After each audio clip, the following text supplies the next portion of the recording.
GV ಟಿವಿಗೆ ಸ್ವಾಗತ. ನಾನು ಹೊಸದುರ್ಗ ರಾಘು.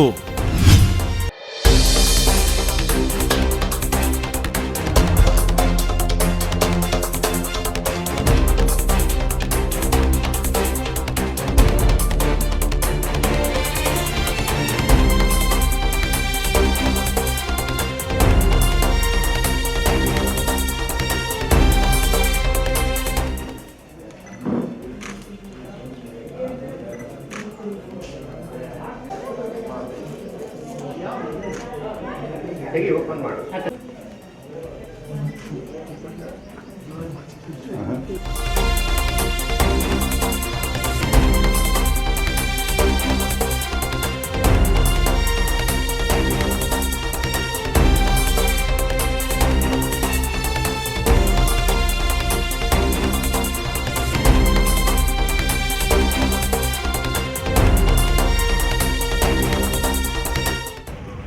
ಇವತ್ತು ಬಲ್ಲಾಳ ಸಮುದ್ರ ಗ್ರಾಮ ಕಳೆದ 36 ವರ್ಷಗಳಿಂದ ಅನೇಕ ಏಳುಬೀಳುಗಳನ್ನು ಕಂಡು ಇವತ್ತು ಮತ್ತೆ ನೂತನ ಕಟ್ಟಡದ ಉದ್ಘಾಟನೆ, BMC ಕೇಂದ್ರದ ಉದ್ಘಾಟನೆ ಇವೆಲ್ಲವನ್ನು ಕೂಡ ಭಾಳ ಅಚ್ಚುಕಟ್ಟಾಗಿ ಭಾಳ ಸೊಗಸಾಗಿ ಸಂಘದ ಅಧ್ಯಕ್ಷ ವೆಂಕಟರಮಸ್ವಾಮಿ ಅವರು ಮತ್ತು ಉಳಿದಂತೆ ಎಲ್ಲ ಮಾಜಿ ಹಾಲಿ ಕೂಡ ಸೇರಿ ಗ್ರಾಮಸ್ಥರು ಸೇರಿ ಇವತ್ತು ಉದ್ಘಾಟನೆ ನೆರವೇರಿಸಿದ್ದಾರೆ. ಇವತ್ತು ಹಾಲು ಉತ್ಪಾದಕರ ಸಹಕಾರ ಸಂಘ ಬಲ್ಲಾಳ ಸಮುದ್ರ ಗ್ರಾಮಕ್ಕೂ ಅಷ್ಟೇನಲ್ಲ. ಇದು ಹೇಳಿ ಕೇಳಿ ಗ್ರಾಮ ರೈತಾಪಿ ಬದುಕನ್ನೇ ಮೊದಲಿಂದ ಮಾಡ್ಕೊಂಡು ಬಂದಿರ್ತಕ್ಕಂಥ ಗ್ರಾಮ. ಇದು ಪಶು ಸಾಕಾಣಿಕೆಯಲ್ಲಿ ಹೊಸದುರ್ಗ ತಾಲೂಕಿನಲ್ಲೇ ಪ್ರಥಮ ಸ್ಥಾನದಲ್ಲಿರ್ತಕ್ಕಂಥ ಗ್ರಾಮ ಇದು. ಇವತ್ತು ಹೊಸದಾಗಿ ಇತ್ತೀಚಿನ ದಿನಮಾನಗಳಲ್ಲಿ ಸರ್ಕಾರದ ಕೂಡ ಉತ್ತೇಜನ ನೀಡಿ ಹಾಲು ಉತ್ಪಾದಕರ ಸಹಕಾರ ಸಂಘಗಳ ಸ್ಥಾಪನೆ ಮಾಡೋದ್ರ ಮೂಲಕ ಮತ್ತು ಶಿವಮೊಗ್ಗ ಹಾಲು ಒಕ್ಕೂಟವನ್ನು ಪ್ರಾರಂಭ ಮಾಡಿ ಶಿವಮೊಗ್ಗ, ದಾವಣಗೆರೆ, ಚಿತ್ರದುರ್ಗ ಜಿಲ್ಲೆಗಳನ್ನು ಒಳಗೊಂಡಂತೆ ಒಕ್ಕೂಟವನ್ನು ಕೂಡ ಪ್ರಾರಂಭ ಮಾಡಿ ಅದರ ವತಿಯಿಂದ ಅನೇಕ ಸಂಘಗಳನ್ನು ಸ್ಥಾಪನೆ ಮಾಡಿ ಮತ್ತು ಬಲ್ಲಾಳ ಸಮುದ್ರದಲ್ಲೂ ಕೂಡ ನೂತನ ಕಟ್ಟಡ ಮತ್ತು BMC ಕಟ್ಟಡವನ್ನು ಇವತ್ತು ಉದ್ಘಾಟನೆ ಮಾಡಿದ್ದಾರೆ. ಇವತ್ತು ಹಾಲು ಉತ್ಪಾದನೆಯಲ್ಲಿ ಈಗಾಗಲೇ ಹೇಳಿದಂತೆ ಬಲ್ಲಾಳ ಸಮುದ್ರ ಒಂದನೇ ಗ್ರಾಮ. ಮುಂಚೆಯಿಂದಲೂ ಕೂಡ ಇವತ್ತು ಕೃಷಿಗೆ ಪ್ರಾಧಾನ್ಯವಾದ ಗ್ರಾಮ ಇದು. ಪಶುಗೊಬ್ಬರ ಕೂಡ ಹೆಚ್ಚು ಪ್ರಾಧಾನ್ಯತೆಯನ್ನು ನೀಡಿ ಈ ಗ್ರಾಮದಲ್ಲಿರ್ತಕ್ಕಂಥ ಪಶುಗಳು ಈ ತಾಲೂಕು ಹುಡುಕಿಯೂ ಸಿಗ್ತಿರಲಿಲ್ಲ. ಅಷ್ಟು ಉತ್ತಮವಾದ ತಳಿ ಮತ್ತು ಅಷ್ಟು ಉತ್ತಮವಾದ ಎಮ್ಮೆ ಹಸುಗಳಿಗೆ ಸಾಕಾಣಿಕೆ ಮಾಡ್ತಕ್ಕಂಥ ಗ್ರಾಮ ಇದು. ಇಂಥ ಸಂದರ್ಭದಲ್ಲಿ ಇವತ್ತು ಕೃಷಿ ಇತ್ತೀಚಿನ ದಿನಗಳಲ್ಲಿ ತನ್ನ ಮಾನ್ಯತೆಯನ್ನು ಕಳ್ಕೊಳ್ತಾ ಹೋಗಿ ಇವತ್ತು ಕೃಷಿ ತನ್ನ ಪ್ರಧಾನವನ್ನು ಕಳ್ಕೊಳ್ತಾ ಇದೆ. ದಯಮಾಡಿ ಈ ಗ್ರಾಮದಲ್ಲ, ಇಡೀ ತಾಲೂಕಿನ ಎಲ್ಲ ರೈತರು ಕೂಡ ಇವತ್ತಿನ ಯುವಕರು ಕೃಷಿಗೆ ಹೆಚ್ಚು ಒತ್ತು ಕೊಟ್ಟು ನಡ್ಕೋಬೇಕು. ಕಾಲೇಜು ಶಿಕ್ಷಣ ಮುಗಿದ ತಕ್ಷಣವೇ ಸರ್ಕಾರ ಎಲ್ಲರಿಗೂ ಕೂಡ ಕೆಲಸ ಹುಡುಕೊಂಡು ಬರೋದಿಲ್ಲ, ಕೆಲಸ ಕೊಡೋಕ್ಕೂ ಬರೋದಿಲ್ಲ. ಸ್ವಯಂ ಪ್ರೇರಿತವಾಗಿ ಸ್ವಯಂ ಕೆಲಸಗಳನ್ನು ಹುಡುಕಬೇಕು. ಆ ಸ್ವಯಂ ಕೆಲಸಗಳು ಯಾವುದಂದರೆ ಇವೇ ಹಸು ಸಾಕಾಣಿಕೆ, ಕುರಿ ಸಾಕಾಣಿಕೆ, ಕೋಳಿ ಸಾಕಾಣಿಕೆ, ಹಲವಾರು ಕೌಶಲ್ಯಾಭಿವೃದ್ಧಿ ಕಾರ್ಯಕ್ರಮಗಳನ್ನು ಮಾಡಿಕೊಂಡು ತಮ್ಮ ಸ್ವಂತ ಕಾಲ ಮೇಲೆ ತಾವು ನಿಲ್ತಕ್ಕಂಥ ಅವಕಾಶಗಳನ್ನು ಮಾಡ್ಕೋಬೇಕು. ಅದು ಪೂರಕವಾಗಿ ಸರ್ಕಾರನೂ ಕೂಡ ಅನೇಕ ಅವಕಾಶಗಳನ್ನು ಕಲ್ಪಿಸಿಕೊಟ್ಟಿದೆ. ಇವೆಲ್ಲವನ್ನು ಕೂಡ ಬಳಕೆ ಮಾಡಿ ಇವತ್ತಿನ ಯುವಕರು ಇವತ್ತು ಕಟ್ಟ ಮೇಲೆ ಕೂತು ಸಮಯ ಹಾಳು ಮಾಡೋದ್ರಿಂದ ಯಾವ ಪ್ರಯೋಜನ ಕೂಡ ಆಗೋದಿಲ್ಲ. ಅದರಿಂದ ಇಂಥ ಪ್ರಯೋಗಗಳನ್ನು ಸರ್ಕಾರ ಈಗಾಗಲೇ ಜನರ ಮುಂದಿಟ್ಟಿದೆ. ಈ ಪ್ರಯೋಗಗಳು ಸಕ್ಸಸ್ಫುಲ್ ಆಗಿದ್ದಾವೆ.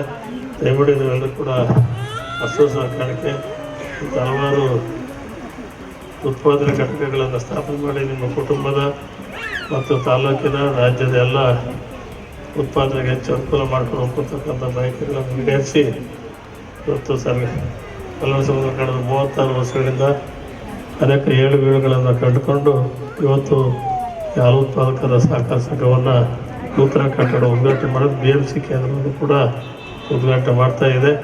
ಎಲ್ಲರ ಸಹಕಾರದ ಮಾತ್ರ ಸಹಕಾರ ಸಂಘಗಳು ನಡೆಯಲಿಕ್ಕೆ ಸಾಧ್ಯ. ಯಾವುದೇ ಒಂದು ಒಬ್ಬರ ಕೈಯಿಂದ ಒಬ್ಬ ವರಿಷ್ಠರಿಂದ ಸಹಕಾರ ಸಂಘವನ್ನು ಸ್ಥಾಪನೆ ಮಾಡೋಕ್ಕೆ ಆಗೋದಿಲ್ಲ. ದಯಮಾಡಿ ಎಲ್ಲರೂ ಸೇರಿ ಈ ಸಹಕಾರ ಸಂಘಗಳನ್ನು ಸ್ಥಾಪನೆ ಮಾಡಬೇಕು ಕೇಳ್ಕೊಂಡು ಇವತ್ತು ಸಂಘದ ಕಟ್ಟಡದ ಉದ್ಘಾಟನೆಗೆ ಕರೆಸಿ ಉದ್ಘಾಟನೆ ಮಾಡಲಿಕ್ಕೆ ಅವಕಾಶ ಮಾಡಿಕೊಟ್ಟಂಥ ತಮ್ಮೆಲ್ಲೂ ಕೂಡ ಧನ್ಯವಾದಗಳನ್ನು ಹೇಳಿ, ಇನ್ನು ಬೇರೆ ಕಡೆ ಕಾರ್ಯಕ್ರಮಗಳಿರೋದ್ರಿಂದ ಮತ್ತು ಹೊತ್ತಾಗಿ ಹೇಳ್ತಾ ಇದ್ದೀನಿ, ದಯಮಾಡಿ ಅನ್ಯತಾ ಭಾವಿಸ್ಬೋದು ಅಂತ ಹೇಳಿ ಬರ್ರಿ. ಇಲ್ಲಿ ನನ್ನ ಸೀಟ್ಗೆ ಕೂತ್ಕೊಂಡ್ರಿ ಹೇಳಿ ಸಂಘದ ಅಧ್ಯಕ್ಷರು, ಕಾರ್ಯದರ್ಶಿಗಳು ಮತ್ತೆಲ್ಲ ಸರ್ವ ಸದಸ್ಯರು ಕೂಡ ಧನ್ಯವಾದಗಳನ್ನ ಹೇಳ್ತಾರೆ. ನಾನು ಮಾತನ್ನು ಮುಗಿಸ್ತೇನೆ.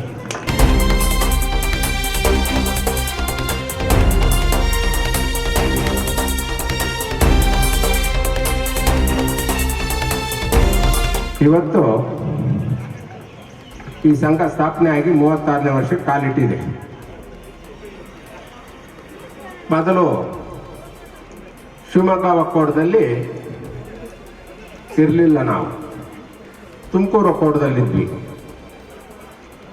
ಕೆಲವು ಸರ್ಕಾರದ ನಿಯಮಗಳ ಪ್ರಕಾರ ತುಮಕೂರಿಂದ ಬೇರ್ಪಡಿಸಿ ಶಿವಮೊಗ್ಗಕ್ಕೆ ವರ್ಗಾವಣೆ ಆಯಿತು. ಶಿವಮೊಗ್ಗಕ್ಕೆ ವರ್ಗಾವಣೆ ಆದಮೇಲೆ ನಮ್ಮ ಸಂಘ ಮಧ್ಯದಲ್ಲಿ ಒಂದು ಸತಿ ನಿಂತೋಯ್ತು ಹಲವಾರು ಕಾರಣಗಳಿಂದ. ಮತ್ತೆ ರೈತರಿಗೆ ತೊಂದರೆ ಆಗಬಾರ್ದು ಅನ್ನೋ ದೃಷ್ಟಿಯಿಂದ ಇವತ್ತು ಇದೇ MLA ಗೋವಿಂದಪ್ಪನವರಿದ್ದರು, ಹೋಗಿ ಕೇಳ್ಕೊಂಡ್ವಿ. ಇಲ್ಲ ರೀ, ಅದನ್ನು ಸ್ಥಾಪನೆ ಮಾಡಲೇಬೇಕು ಅಂತೇಳಿ ಅವ್ರು ಭಾಳ ಒತ್ತಾಯಪೂರ್ವಕವಾಗಿ ಅವ್ರಿಗೆ ಹೇಳಿ ಪುನಃ ಮಲ್ಯ ಸಂಘನ ಸ್ಥಾಪನೆ ಮಾಡಿಸಿದ್ರು. ಸ್ಥಾಪನೆ ಆದಮೇಲೆ ಸಂಘ ಇವತ್ತು ಒಳ್ಳೆ ಉತ್ತಮ ರೀತಿಯಲ್ಲಿ ನಡ್ಕೊಂಡು ಹೋಗ್ತಾ ಇದೆ.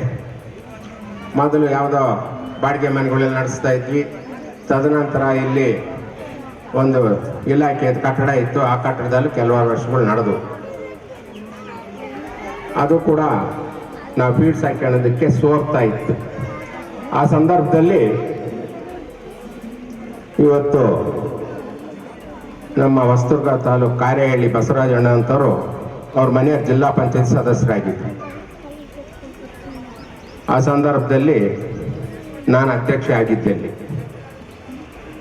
ಹಣ ಇದು ಸೋರ್ತಾ ಇದೆ, ಇದಕ್ಕೇನಾದರೂ ಒಂದು ಸ್ವಲ್ಪ ಹಣ ಬಿಡುಗಡೆ ಮಾಡಬೇಕು, ನಮಗೆ ಬಿಲ್ಡಿಂಗ್ ಬೇರೆ ಕಡೆ ಎಲ್ಲೂ ಇಲ್ಲ ಅಂತ ಹೇಳಿದ್ದಕ್ಕೆ ಅವ್ರು ಯಾವುದೇ ಒಂದು ಪ್ರತ್ಯುತ್ತರ ನೀಡ್ದಲ್ಲೇ ಆಯ್ತಪ್ಪ, ನಾನು ಗ್ರಾಂಟಲ್ಲಿ ಬರೋದು ನನಗೆ ಸ್ವಲ್ಪ ಬರುತ್ತೆ, ಆದಷ್ಟು ಅದನ್ನು ಮಾಡಿಕೊಡ್ತೀನಿ ಅಂತ ಹೇಳಿ 1 ಲಕ್ಷ ರೂಪಾಯಿ ಕೊಟ್ಟರು. ನಾನು ಹೇಳಿದೆ, ಹೊಸ ಅಧ್ಯಕ್ಷರಾದರು, ನಾನು ಮಾಡು ಅಂತ ಹೇಳಿದ್ರು ಆ ಕೆಲಸನ. ಬೇಡಪ್ಪ, ನಾನೀಗ ಅಲ್ಲಿಲ್ಲ, ನಾನು ಮಾಡಲ್ಲ, ನಿಮ್ಮ ಸಂಘದಿಂದ ಯಾರಾದರೂ ಮಾಡ್ರಿ, ಸಂತೋಷ, ಒಳ್ಳೆ ಕೆಲಸ ಮಾಡ್ಕೊಂಡು ಹೋಗ್ರಿ ಅಂತ ಹೇಳಿದ್ವಿ. ತದನಂತರ ನಮಗೆ ಹೊಸ ಕಟ್ಟಡಕ್ಕೆ ಅವಕಾಶ ಮಾಡ್ಕೋಬೇಕು ಅಂತೇಳಿ ಊರಿನ ಮುಖಂಡರು, ಎಲ್ಲ ಸದಸ್ಯರು, ಎಲ್ಲ ಜನಗಳು ಸೇರಿಕೊಂಡು ನಾನು ನಮ್ಮ ರಾಜಣ್ಣವ್ರ ಹೆಸರು, ಲಕ್ಷ್ಮೀಪತಿ ಹೆಸರು ಬಿಟ್ಟಿದ್ದೀನಿ. ಆದಷ್ಟು ಬೇಜಾರಾಗಬೇಡ್ರಿ, ಈಗ ಹೇಳ್ತೀನಿ. ನಮ್ಮ ರಾಜಣ್ಣವರು ಕೂಡ ಈ ಒಂದು ಸಂಘಕ್ಕೆ ಅವ್ರು ಯಾವುದೇ ನಿರ್ದೇಶಕರಾದಿದ್ರು ಕೂಡ ಭಾಳಷ್ಟು ಹೋರಾಟ ಮಾಡಿ ಈ ಸಂಘನ ಕಟ್ಟೋದಕ್ಕೆ ಪ್ರಯತ್ನ ಮಾಡಿದ್ರು. ಎಲ್ಲರೂ ಸಹಕಾರ ಕೊಟ್ಟರು. ಸಹಕಾರ ಕೊಟ್ಟಂಥ ಸಂದರ್ಭದಲ್ಲಿ ಇವತ್ತು ಸಂಘ ಇವತ್ತು ಓಪನ್ ಆಗಿದೆ ತಮ್ಮೆಲ್ಲರ ಸರ್ಕಾರದಿಂದ.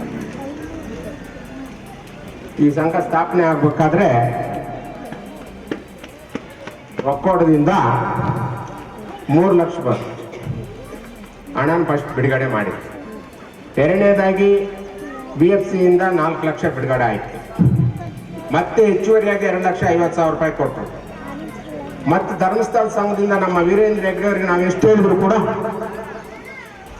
ಅದು ಕಮ್ಮಿನೇ. ಯಾಕಪ್ಪ ಅಂದರೆ ಅವರು ಇಡೀ ಕರ್ನಾಟಕದಲ್ಲಿ ಎಲ್ಲೆಲ್ಲಿ ಒಳ್ಳೆ ಕೆಲಸಗಳು ಆಗ್ತಿದ್ದಾವೋ ಅಂಥವಕ್ಕೆಲ್ಲವಕ್ಕೂ ಕೂಡ ಭಾಳ ಆದ್ಯತೆ ಕೊಟ್ಟು ನಮಗೂ ಕೂಡ 2 ಲಕ್ಷ ಕೊಟ್ಟಿದ್ದಾರೆ ಈ ಬಿಲ್ಡಿಂಗಿಗೆ. ಅದೇ ರೀತಿ ಅದ್ರ ಮುಂಭಾಗದಲ್ಲಿ ಒಂದು ಶುದ್ಧ ನೀರಿನ ಘಟಕನೂ ಕಟ್ಟಿದ್ದೀವಿ, ಅದಕ್ಕೂ 2 ಲಕ್ಷ ರೂಪಾಯಿ ಕೊಟ್ಟಿದ್ದಾರೆ ಅವರು. ಇವತ್ತು ನೆನೆಸ್ಬೇಕು, ಅಂಥ ಒಂದು ವ್ಯಕ್ತಿಗಳನ್ನ, ಅಂಥ ಒಂದು ಪೂಜ್ಯರನ್ನ ನಾವು ಇಂಥ ಸಭೆಗಳಲ್ಲಿ ನೆನೆಸ್ಕೋಬೇಕಾಗತ್ತೆ. ಅದೇ ರೀತಿ ಕಟ್ಟಡದ ನಿಧಿ ಅಂತೇಳಿ ಒಕ್ಕೂಟದಿಂದಲೇ ಮತ್ತೆ 5 ಲಕ್ಷ ಕೊಟ್ಟಿದ್ದಾರೆ. ಒಟ್ಟು 16,50,000 ರೂಪಾಯಿನ ನಮಗೆ ಹಣ ಬಂದಿದೆ. ಇದ್ರ ಜೊತೆಗೆ ನಮ್ಮ ಉತ್ಪಾದಕರು ಕಟ್ಟಡ ಕಟ್ಟಬೇಕು, ಈ ಕಟ್ಟಡಕ್ಕೆ ಹಣದ ಕೊರತೆ ಇದೆ, ತಾವೆಲ್ಲರೂ ಕೂಡ ನೀವು ಬರ್ತಕ್ಕಂಥ ಡಿವಿಡೆಂಟ್ ಇರ್ಬೋದು, ಈ ಬೋನಸ್ ಇರ್ಬೋದು. ನಿಜವಾಗ್ಲೂ ನಾನು ಆ ರೈತರಿಗೆ ಕೈ ಮುಗಿದು ಹೇಳ್ತೀನಿ. ಯಾಕಪ್ಪ ಅಂದ್ರೆ ಹೆಚ್ಚು ಹಾಲು ಹಾಕಿರೋರು ಇವತ್ತು 5,000 ರೂಪಾಯಿ ತನಕ ಇವತ್ತು ಡಿವಿಡೆಂಟ್ ಕೊಟ್ಟಿದ್ದೀವಿ. ಆ ಡಿವಿಡೆಂಟ್ನವರು ಹೃತ್ಪೂರ್ವಕವಾಗಿ ಸಂಘ ಬಿಲ್ಡಿಂಗ್ ಆಗಲಿ ಅನ್ನೋ ದೃಷ್ಟಿ ಇಟ್ಕೊಂಡು ಯಾರು ಕೂಡ ಮಹಾಸಭೆಯಲ್ಲಿ ನಾವು ಕೇಳಿದಂತ ಒಂದು ಪ್ರಶ್ನೆಗಳು ಇಲ್ಲಣ್ಣ ಕಟ್ಲಿ ನಾವೆಲ್ಲರೂ ಬಿಟ್ಕೊಡ್ತೀವಿ ಅಂತೇಳಿ ಹೃದಯಪೂರ್ವಕವಾಗಿ ಅವರ ಹಣನ ಬಿಟ್ಕೊಟ್ಟಿದ್ದಾರೆ. ಅವ್ರಿಗೂ ಕೂಡ ನಾನು ಧನ್ಯವಾದ ಹೇಳ್ತೀನಿ.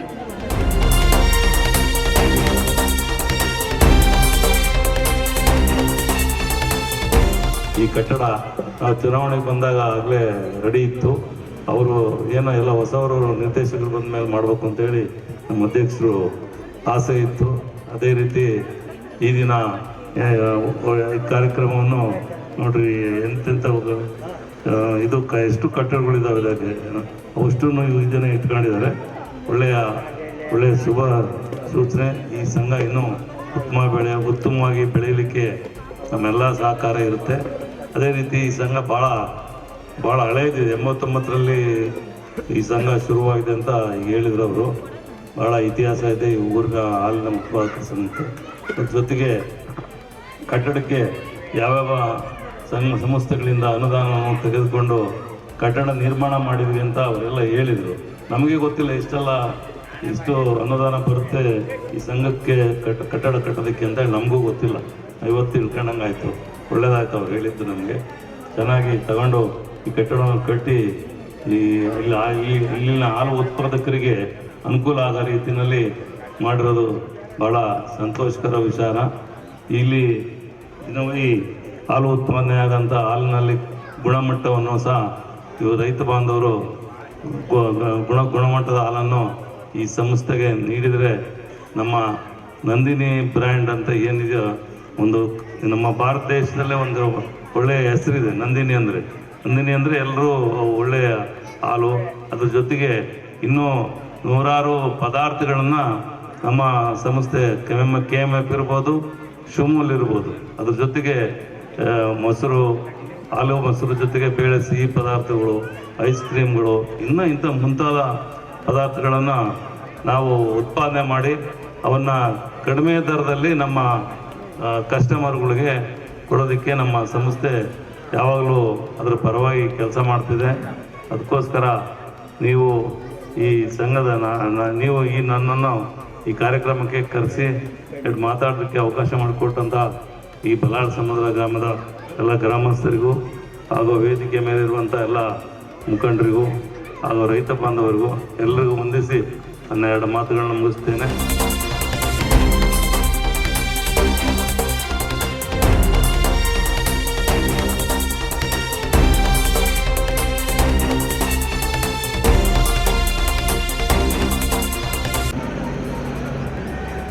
ಬಹುಶಃ ಹಾಲು ಉತ್ಪಾದಕರ ಸಹಕಾರ ಸಂಘದ ಬಗ್ಗೆ ಹೇಳಬೇಕು ಅಂದರೆ ಭಾಳ ಕಡಿಮೆನೇ. ಏಕೆಂದರೆ ಸುಮಾರು 36 ವರ್ಷ ಹಳೆಯ ಸಂಘ, ಎಲ್ಲ ಏಳುಬೀಳುಗಳನ್ನು ಕಂಡಿರ್ತಕ್ಕಂಥ ಸಂಘ. 1989ರಲ್ಲಿ ಪ್ರಾರಂಭವಾದಂಥ ಸಂಘ. ಹಾಲು ಶೇಖರಣೆ ಹೆಚ್ಚು ಕೂಡ ಆಗಿದೆ. ಕೇವಲ 50 ಲೀಟ್ರಿಂದ ಪ್ರಾರಂಭ ಆಗಿದೆ. ಹಲವಾರು ವರ್ಷಗಳು ಮಧ್ಯೆ ಮುಚ್ಚಿದೆ, ಮತ್ತೆ ತೆಗೆದಿದೆ. ಬಹುಶಃ ನಾನು 1999 2000ರಲ್ಲಿ ಇದ್ದಾಗ ಶಿವಮೊಗ್ಗ ಹಾಲು ಒಕ್ಕೂಟಕ್ಕೆ ಈ ಸಂಘಗಳನ್ನೆಲ್ಲ ತುಮಕೂರು ಹಾಲು ಒಕ್ಕೂಟದಿಂದ ಹಸ್ತಾಂತರ ಪಡೆದಾಗ ಈಗೇನು ಹೊಸದುರ್ಗ APMCಯಲ್ಲಿ ನಮ್ಮ ಚಿಲ್ಲಿಂಗ್ ಸೆಂಟರ್ ಇದೆ, ಅದರ ಪಕ್ಕದಲ್ಲೇ ಒಂದು ಬಾಡಿಗೆ ತೊಗೊಂಡಿದ್ದೀವಿ. ಆ ಟೈಮಲ್ಲಿ ನಾನಿಲ್ಲಿ ಚಿತ್ರದುರ್ಗದಲ್ಲಿ ಕೆಲಸ ಮಾಡ್ತಾಯಿದ್ದೆ. ಆ ಟೈಮಲ್ಲಿ ಹಲವಾರು ಬಾರಿ ತಮ್ಮ ಸಂಘಕ್ಕೂ ಕೂಡ ನಾನು ಬಂದಿದ್ದೆ. ಸೊ ಆ ಸಂದರ್ಭದಲ್ಲಿ ನಾವೇನು ಹೊಸದಾಗಿ ಪ್ರಾರಂಭ ಮಾಡಿದ್ದೀವಿ ಶಿವಮೊಗ್ಗ ಹಾಲು ಒಕ್ಕೂಟದ ವತಿಯಿಂದ, ಆವತ್ತು ಭಾಳ ಚೆನ್ನಾಗಿ ನಡೀತಿದ್ದಂಥ ಸಂಘ, ಅತಿ ಹೆಚ್ಚು ಹಾಲು ಶೇಖರಣೆ ಇದ್ದಂಥ ಸಂಘ ಹೊಸದುರ್ಗ ತಾಲೂಕಿನಲ್ಲಿ ಅಂದರೆ ಬಲ್ಲಾಳ್ ಸಮುದ್ರ. ಸುಮಾರು 1200 ಲೀಟ್ರ್ವರೆಗೆ ಹಾಲಿನ ಶೇಖರಣೆ ಹೋಗಿತ್ತು. ಈಗ ಅವ್ರು ವರದಿ ಓದಿದ ಹಾಗೆ ಸುಮಾರು ತುಮಕೂರು ಹಾಲು ಒಕ್ಕೂಟಕ್ಕೆ ಹಾಲು ಶೇಖರಣೆ ಮಾಡುವಾಗ ಕೇವಲ 50 ಲೀಟ್ರಿಂದ ಪ್ರಾರಂಭ ಆಗಿ 1500 ಲೀಟ್ರ್ ಹಾಲು ಶೇಖರಣೆವರೆಗೆ ಹೋಗಿ ನಂತರದಲ್ಲಿ ಬೇರೆ ಬೇರೆ ಕಾರಣಗಳಿಂದ ಸಂಘ ಸ್ಥಗಿತಗೊಂಡು ಮತ್ತೆ ಪುನಃ ಪ್ರಾರಂಭ ಆಗಿ ಈಗ ಕೂಡ ಒಂದು ಇಷ್ಟು ವರ್ಷಗಳ ನಂತರ ಸ್ವಂತ ಕಟ್ಟಡವನ್ನು ಇವತ್ತು ಸಂಘ ನಿರ್ಮಾಣ ಮಾಡ್ಕೊಂಡಿದೆ. ಇನ್ನು ಮುಂದೆ ಸಂಘ ವ್ಯವಸ್ಥಿತವಾಗಿ ನಡೀಲಿಕ್ಕೆ ನಮಗೆ ಸುಸಜ್ಜಿತವಾದ ಕಟ್ಟಡದ ವ್ಯವಸ್ಥೆ ಆಗಿದೆ. ಶುದ್ಧ ಹಾಲು ಉತ್ಪಾದನೆ ಮಾಡಲಿಕ್ಕೆ ನಾವು NPDD ಯೋಜನೆಯಡಿ BMC ಘಟಕವನ್ನು ಕೂಡ ಹಾಕಿದ್ದೇವೆ. ಹಾಗಾಗಿ ಮುಂದಿನ ದಿನಗಳಲ್ಲಿ ನಮ್ಮ ಅಧ್ಯಕ್ಷರು, ಕಾರ್ಯಕಾರಿ ಮಂಡಳಿ ಸದಸ್ಯರು ಮತ್ತು ನಮ್ಮ ಸಂಘದ ಸಿಬ್ಬಂದಿಗಳು ಅತ್ಯಂತ ಪಾರದರ್ಶಕವಾಗಿ ಸಂಘವನ್ನು ನಿರ್ವಹಣೆ ಮಾಡುವ ಮೂಲಕ ಉತ್ಪಾದಕರಿಗೆ ಸಿಗಬೇಕಾದ ಎಲ್ಲ ಸೌಲಭ್ಯಗಳನ್ನು ದೊರಕಿಸ್ಕೊಡುವ ಮೂಲಕ ಹಾಲು ಉತ್ಪಾದನೆಗೆ ಉತ್ತೇಜಿಸಬೇಕು. ಮತ್ತೆ ಕೆಳಗೆ ಹೋಗಕ್ಕೆ ಬಿಡಬಾರ್ದು. ಸಂಘವನ್ನು ಹೆಚ್ಚು ಅಭಿವೃದ್ಧಿ ಕಡೆಗೆ ತೆಗೆದುಕೊಂಡು ಹೋಗಬೇಕು ಅನ್ನೋ ಮಾತನ್ನು ಹೇಳ್ತಾ, ಇವತ್ತು ಈ ಹಿಂದೆ ಮಹಾತ್ಮ ಗಾಂಧೀಜಿಯವರು ಹೇಳಿದ್ದಾರೆ, ಒಂದು ಗ್ರಾಮ ಅಥವಾ ಒಂದು ದೇಶ ಅಭಿವೃದ್ಧಿ ಆಗಬೇಕು ಅಂದರೆ ಗ್ರಾಮಗಳು ಅಭಿವೃದ್ಧಿ ಆಗಬೇಕು. ಏಕೆಂದರೆ ನಮ್ಮ ದೇಶದಲ್ಲಿ ಸುಮಾರು 6.5 ಲಕ್ಷಕ್ಕೂ ಹೆಚ್ಚು ಹಳ್ಳಿಗಳಿದೆ. ಹಳ್ಳಿಗಳ ದೇಶ ಅಂದರೆ ತಪ್ಪಾಗಲಾರದು. 6.5 ಲಕ್ಷಕ್ಕೂ ಹೆಚ್ಚು ಹಳ್ಳಿಗಳಿದೆ. ಹಳ್ಳಿಗಳು ಅಭಿವೃದ್ಧಿ ಆದರೆ ಮಾತ್ರ ದೇಶ ಅಭಿವೃದ್ಧಿ ಆಗುತ್ತೆ. ಹಳ್ಳಿಗಳು ಅಭಿವೃದ್ಧಿ ಆಗಬೇಕು ಅಂದರೆ ಆ ಗ್ರಾಮದಲ್ಲಿ ಒಂದು ಗ್ರಾಮ ಪಂಚಾಯಿತಿ ಇರಬೇಕು. ಗ್ರಾಮ ಪಂಚಾಯಿತಿ ಇದ್ದರೆ ರಸ್ತೆಗಳು, ಚರಂಡಿಗಳು, ಬೀದಿ ದೀಪ ಈ ಥರ ವ್ಯವಸ್ಥೆಗಳನ್ನು ಮಾಡಲಿಕ್ಕೆ ಅವಕಾಶ ಆಗುತ್ತೆ. ಎರಡನೇದು, ಶಾಲೆ ಇರಬೇಕು ಆ ಗ್ರಾಮದಲ್ಲಿ. ಶಾಲೆ ಇದ್ದರೆ ಮಕ್ಕಳು ವಿದ್ಯಾವಂತರಾಗ್ತಾರೆ. ಮೂರನೇದು, ಆ ಗ್ರಾಮದಲ್ಲಿ ಒಂದು ಸಹಕಾರ ಸಂಘ ಇರಬೇಕು. ಸಹಕಾರ ಸಂಘ ಇದ್ದರೆ ಕೃಷಿ ಪತ್ತಿನ ಸಹಕಾರ ಸಂಘ ಇರಲಿ, ನಮ್ಮ ಹಾಲು ಉತ್ಪಾದಕರ ಸಹಕಾರ ಸಂಘ ಇರಲಿ. ಕೃಷಿ ಪತ್ತಿನ ಸಹಕಾರ ಸಂಘ ಇದ್ದರೆ ರೈತರಿಗೆ ಬೇಕಾದಂಥ ಸಾಲ ಸೌಲಭ್ಯಗಳನ್ನು ಕೊಡ್ತಾರೆ, ಪರಿಕರಗಳನ್ನು ಕೊಡ್ತಾರೆ, ಕೃಷಿ ಅಭಿವೃದ್ಧಿ ಆಗಲಿಕ್ಕೆ ಸಾಧ್ಯ ಆಗುತ್ತೆ. ಅದೇ ರೀತಿ ಹಾಲು ಉತ್ಪಾದಕರ ಸಹಕಾರ ಸಂಘ ಇದ್ದರೆ ಅದರಿಂದ ಪ್ರತಿನಿತ್ಯ ಬೆಳಗ್ಗೆ ಸಂಜೆ ಏನು ಹಾಲು ಉತ್ಪಾದನೆ ಮಾಡ್ತಾರೆ, ಉತ್ಪಾದನೆ ಮಾಡಿದಂಥ ಹಾಲನ್ನು ಸಂಘಕ್ಕೆ ಪೂರೈಕೆ ಮಾಡೋದ್ರಿಂದ ಅವರು ಆರ್ಥಿಕವಾಗಿ ಅಭಿವೃದ್ಧಿ ಆಗಲಿಕ್ಕೆ ಸಾಧ್ಯ ಆಗುತ್ತೆ. ಹಾಗಾಗಿ ಒಂದು ಗ್ರಾಮದಲ್ಲಿ ಗ್ರಾಮ ಪಂಚಾಯಿತಿ, ಶಾಲೆ ಮತ್ತು ಸಹಕಾರ ಸಂಘ ಇದ್ದರೆ ಖಂಡಿತ ಆ ಗ್ರಾಮ ಅಭಿವೃದ್ಧಿ ಆಗುತ್ತೆ ಅನ್ನೋದು ಕೂಡ ನಾವು ಇವತ್ತಿನ ದಿನದಲ್ಲಿ ಕಂಡಿದ್ದೇವೆ.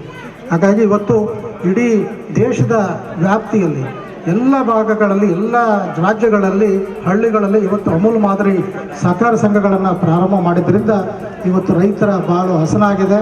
ರೈತರು ಆರ್ಥಿಕವಾಗಿ ಅಭಿವೃದ್ಧಿ ಆಗಲಿಕ್ಕೆ ಸಾಧ್ಯ ಆಗಿದೆ. ಇವತ್ತು ಒಂದು ಸರ್ಕಾರದ ಕಾರ್ಯಕ್ರಮ ಇಷ್ಟು ಅದ್ದೂರಿಯಾಗಿ ಮಾಡಲಿಕ್ಕಾಗಲ್ಲ. ಇವತ್ತು ನಮ್ಮ ಆರ್ಥಿಕ ಚಟುವಟಿಕೆಗಳು ಇರೋದ್ರಿಂದ, ನಮ್ಮಲ್ಲೇ ಹಣಕಾಸಿನ ವ್ಯವಸ್ಥೆ ಇರೋದ್ರಿಂದ ನಾವು ಇಷ್ಟು ವ್ಯವಸ್ಥಿತವಾಗಿ ಸಭೆಗಳನ್ನು ಮಾಡಲಿಕ್ಕೆ ಸಾಧ್ಯ ಆಗುತ್ತೆ.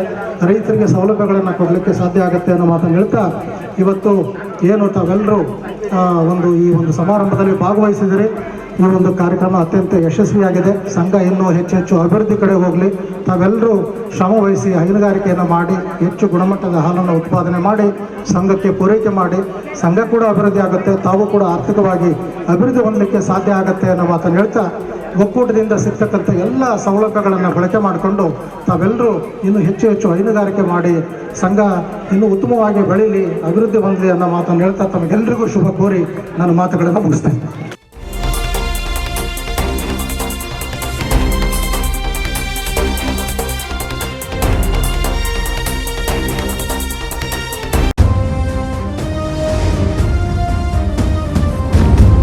ಜಿವಿ ಟಿವಿ, ಇದು ನಿಮ್ಮ ಧ್ವನಿ.